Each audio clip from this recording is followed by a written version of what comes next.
I was spent. Torrential rain, poor visibility, leaning into gusts of wind which were blowing men to the ground, cold, soaking wet under 2 layers of rain gear, only a rudimentary map in a foreign language with a few noted landmarks, and a big caution sign saying danger, marking the trails to avoid. And because I had forgotten to pack my sandwich, I was hungry. I had ventured into an unknown place where there were forces way beyond my control. This was day 2 of my walking pilgrimage on the Camino de Santiago from Saint-Jean-Pied-de-Port in France across the width of Spain to the holy destination of Santiago de Compostela. Day 1 had been glorious, with beautiful scenery and brilliant sunshine and the enthusiasm of a new venture. My fitness and training were paying off as I began the pilgrimage with the crossing of the Pyrenees Mountains. Day 1, confident, determined, hopeful for a successful journey. But day 2 was a bear. It took determined effort to keep on. Progress was slow, partly because of the storm, and partly because I'm 74 years old. I was anxious about reaching a place to stay before darkness set in. And as I went on, I saw very few people still on the trail, only to later realize I had mistakenly taken the dangerous trail, the one marked by the red triangle with an exclamation point on the map. When at last, exhausted, I arrived at the Pilgrims' Albergue, there were no more beds.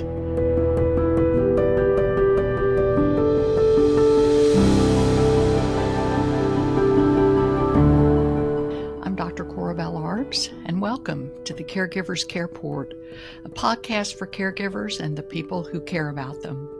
This podcast is brought to you by Scissortail Health Coaching, where family caregivers learn healthy ways of managing their emotions, mindset, and life changes so that they can protect their own health and give their best possible care.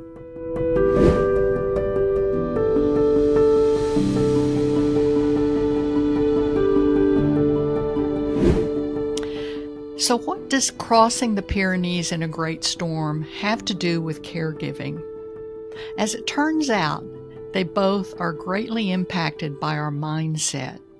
And today we're going to take a look at how our mindset plays a crucial role in how we make sense of our life experiences, how we respond to them, and whether we succeed or grow, or just feel defeated and less of the person that we want to be. So, what is mindset? Well, our mindset is our established set of attitudes, beliefs, and assumptions that shape how we perceive and respond to various situations and challenges. It's a framework that each of us builds in our own mind. And the building blocks are our attitudes, beliefs, and assumptions. This framework guides how we approach life, handle adversity, pursue our goals, and at a deep level, how we see ourselves within the wider world. Who are we? How do we fare? It shapes the way we interpret our setbacks and failures and our successes, and it drives our behaviors as we respond to life situations. Now, I think that previous generations have really understood this on an intuitive level, even before it was talked about widely and called mindset. Did you ever hear someone say, "You have such a great attitude, you're always so positive"? Or maybe they said, "You need to get a grip, you need to change your attitude." Maybe they said, "You're such a pessimist, you always think things are going to turn out badly." Well, what they were really referring to was your mindset. So how do we get our mindset? It starts in our brains. Our brain is the master organ of our body, and its purpose on a very basic level, is to keep us alive. It does this by taking in information about the world around us through our senses and about what's happening inside our bodies. It then orchestrates our whole body to respond to the world and to keep us safe, to get food and water, to live within relationships which give us safety, pleasure, and keeps the species going. Now, that's a greatly simplified version, but you get the gist of it. So how do we build our mindset? Well, the brain learns from experience. It takes the facts of what it perceives around it and then makes opinions about the experiences. Are they going to be pleasurable? Are they going to be dangerous? Are they going to be painful? And then it judges the effectiveness of our responses to that situations, and the conclusions that it makes form our mindsets. Importantly, the experiences and results it learns and remembers the most are the ones that are tied to really big emotions. If you don't have any feelings about what's going on, you're probably not going to remember much about the incident. But when your emotions such as fear, anger, pleasure, or happiness are really big, your brain registers that event as really important and it remembers it. Also, the more times you think about the memories of the experiences, especially if you recall the emotions that accompanied it, the more ingrained that experience will become. And it will become, the way that you think about it will become the preferred pattern of thinking in making sense of and responding to similar situations in the future. Now, our brains are always trying to find the safest, most familiar, most pleasurable, and easiest ways of doing things. So it often just defaults to redoing what it did in the past or what it decided in the past was the best route, based on the old conclusions. Often that really works to our advantage. We can just do things automatically and not have to think about it much, and it may turn out well.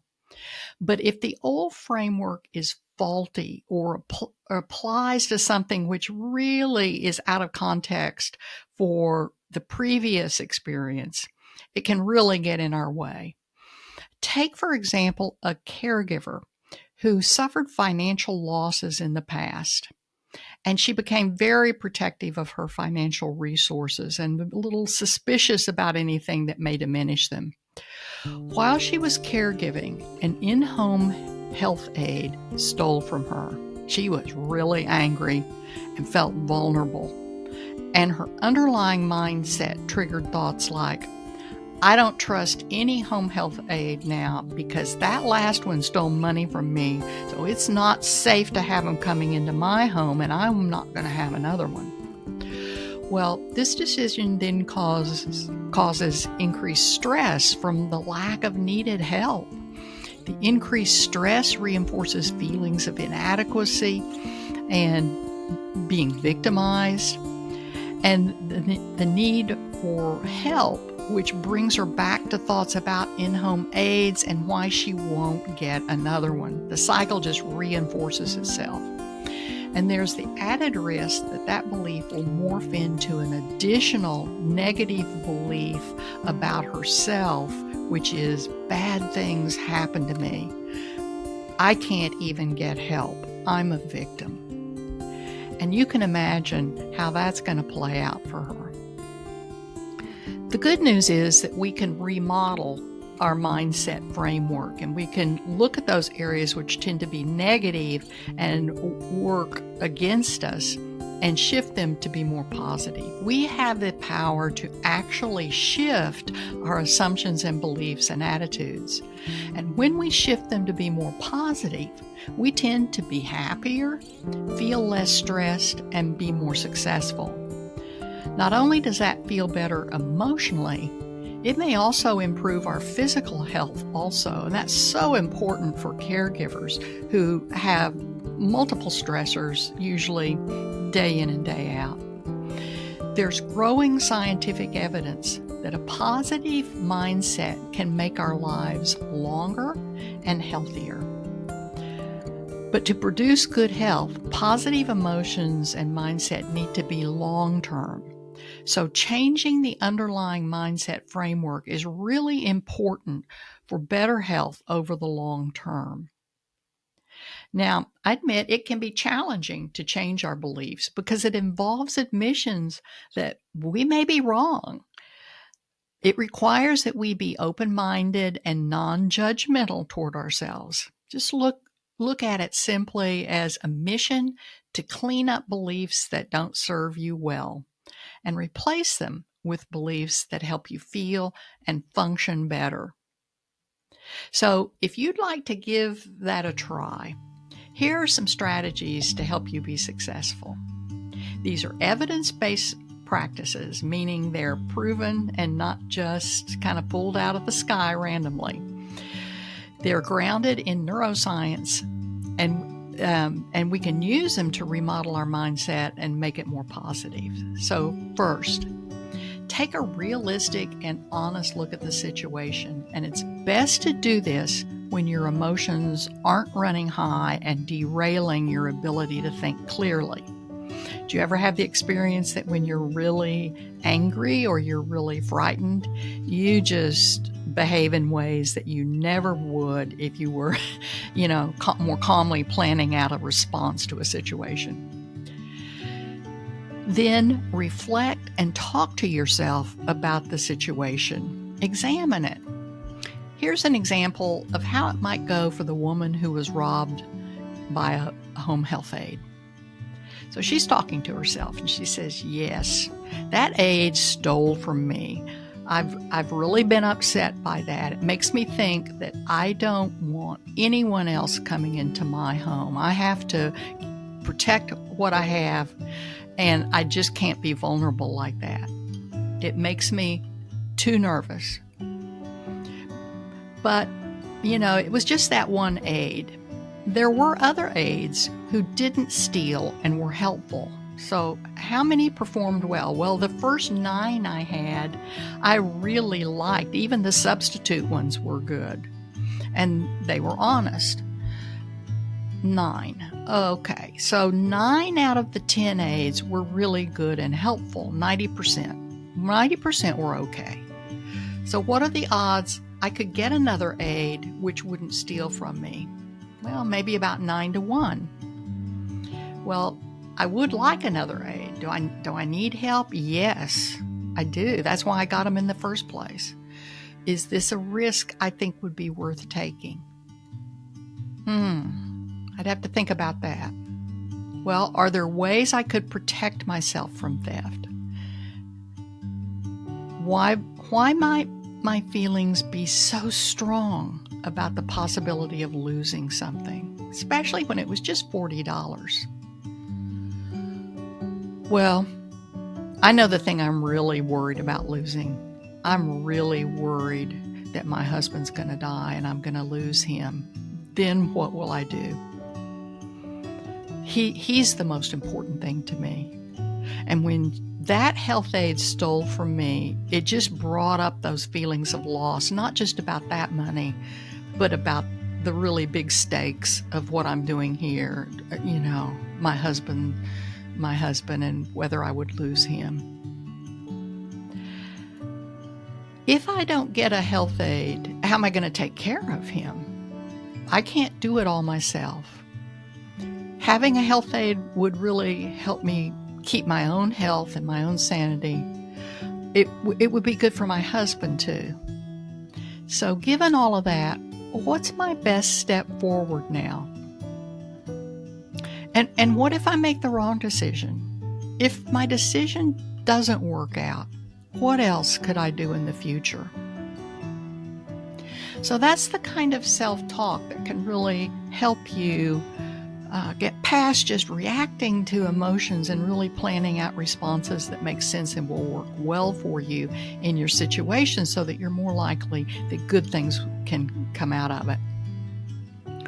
And the more you rationally look at the reality of the situation, ferret out deeper underlying reasons for your beliefs, especially the things you fear or that hurt you in the past, and check out whether those beliefs or assumptions are really valid in your current situation. Then your brain can make good decisions in the future. Then next, in each situation, practice looking at it with an expectation that something good can come from it. Even though you believe that a lot of bad is going to come from it, can there be something good that you will value that will come from it? Then name that good outcome, the wonderful gift that can come out of difficulties. Put on an attitude of positive expectation. Even if you don't feel it in the moment, you can still use your intellect to imagine that there is possibility for growth and learning. When the emotions say otherwise, ignore them, don't follow them. Remember that emotions follow your thoughts. So the more you can expand your thinking to the good and repeatedly remind yourself that good can come or is already emerging, your mindset will start to change and become more positive. Then, keep talking yourself through it. Don't just do it once, do it repetitively. Repeat the positive thoughts over and over. This helps to wire it in. The brain will increase its connections when the thoughts happen over and over again. And for those positive thoughts that you repeat, you will create a super highway connecting different brain areas. And with repetition, those positive thought pathways, those super highways, will become your default mindset.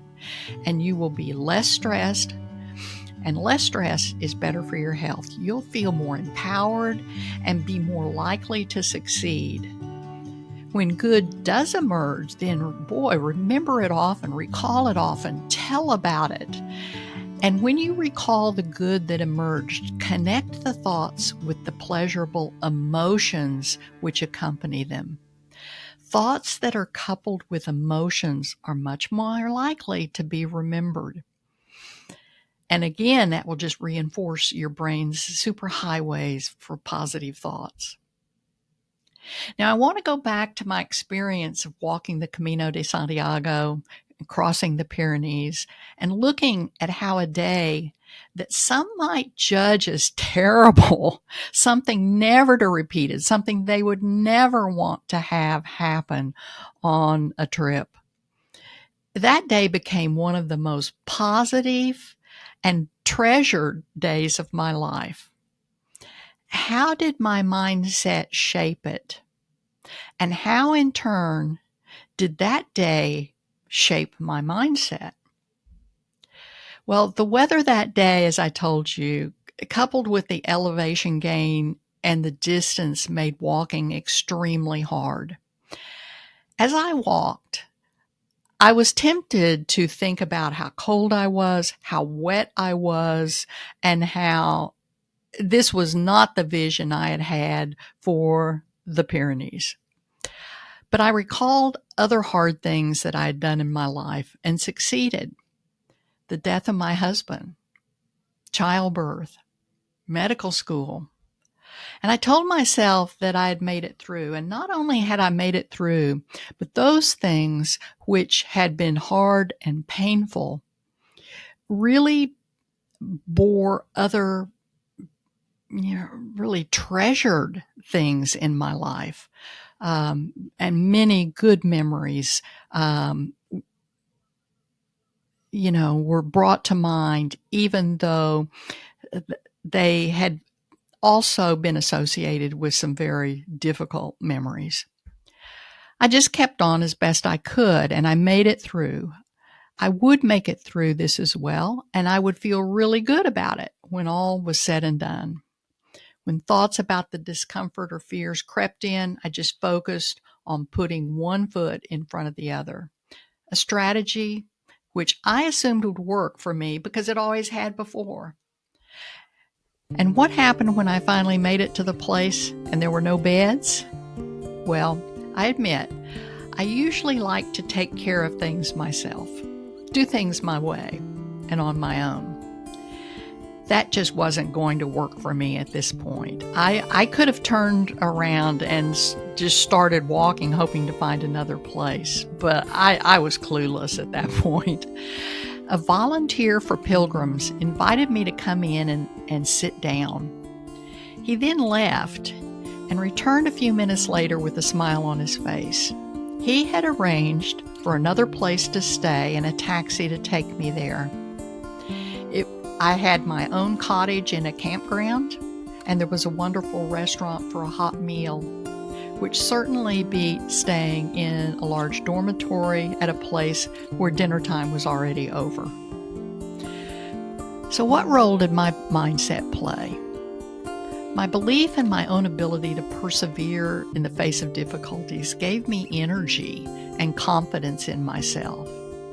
And when my usual assumption that I can manage things on my own just fine wasn't going to work for me that night in an unfamiliar place where I didn't speak the language, I changed my response to one of gladly accepting help from a stranger.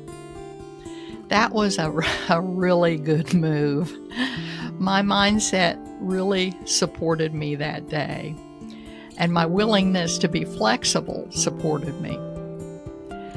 But how did that day and the days after it mold and change my mindset?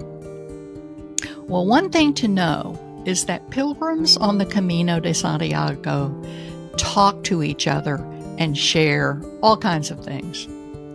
For the next 150 miles at least, probably farther, at every communal pilgrim dinner, at cafes along the way, and while walking side by side in almost every encounter, the question would come up, did you cross the Pyrenees in the storm? Followed by those who had, recounting the difficulties and how they overcame them. And it became evident that everyone walking the Camino, whether they were in the storm or not, came to know about that storm. And they knew all the stories about things that had happened along the way that day. There was usually recognition that if we made it through that day, if you were one of the pilgrims who had walked it, we would surely make it all the way to Santiago. And that's 500 miles from the Pyrenees. There was a sense that if you hadn't walked in the storm, your Camino was lesser than for those who had. It was good to be counted as a survivor, not just for, the notoriety or the honor of it, but for how we came to feel about ourselves. I more firmly envisioned myself as a fighter, as one who can do hard things. I now understood that sometimes it pays off just to strike out, not knowing what the future may hold, because if we did know, we might never dare to begin the journey. I understood more fully how I can manage my thoughts to serve my purpose, and how in the end, if I just kept putting one foot in front of the other, I will make it through the fiercest storms. And the experience of recounting the story over and over in the positive way, with that sense of competency, empowerment, and strength, really served to reinforce my vision of myself and my understanding of what I am capable of doing. So, just to summarize it, to shift from a negative to a positive mindset, start with these three things. Look at your situation honestly and rationally, preferably at a time when your emotions are calm. Be open to the possibility that something good can come from it, and be on the lookout for good. Then repeatedly name the good that is or that might come from the situation. Recall it often and re-experience the pleasurable feelings that you get when that good does come. Just recount the story over and over and let people know how good it felt when something good came, even when the situation was difficult. Now, over the next few weeks, we'll cover more ways you can make your mindset more positive. So subscribe to our channel. It helps us bring more episodes to you, and you'll get notifications of the new episodes. We would love to hear from you and what you would like for us to cover, guests that you would like to have on, and ask the questions that you would like answered. Click on the SpeakPipe link below and leave us a voicemail, or send us an email on the link below. Until next time, take care. This is Dr. Corabell Arps for the Caregivers Careport and Scissortail Health Coaching.